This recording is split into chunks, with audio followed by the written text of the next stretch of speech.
Hello, this is Dennis Bisher with Michigan Sugar. In replace of this week's crop update, I thought I'd show you how to scout for spinach leaf miner. We're starting to see some spinach leaf miner in scattered fields throughout the growing area. It's not at very high pressure at the moment, and it's not in very many fields, but they're kind of a unique insect to scout for.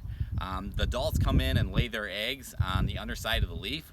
Those eggs then hatch into a larvae, and the larvae burrow between the upper and lower surface of the leaf.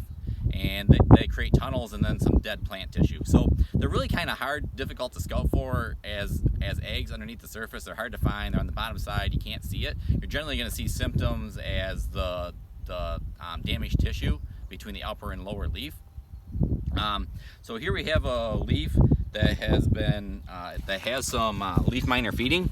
You can see it's got some yellowing necrotic tissue here and through here. That's where leaf miner larvae has fed.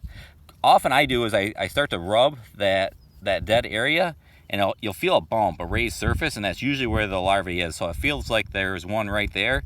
If I rub the upper and lower surface of the leaves together, it begins to separate, and hopefully right here we can see the leaf miner larvae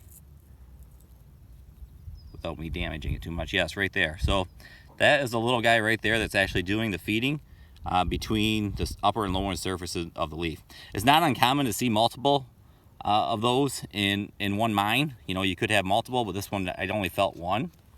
They can be a little difficult to control. The adults are pretty easy to control. You can control it with Fast Stack, Mustang, or Lorsban. All those are labeled to control the adult spinach leaf miner, but the larvae can be a little tougher to control because they are in between the surface of the leaf. Generally, it's probably going to take an application of Lorsban to control those. So that's scouting for spinach leaf miner. Once again, not really seeing much of those this year so far, but we are starting to see, so it's something to keep an eye out for. Thanks.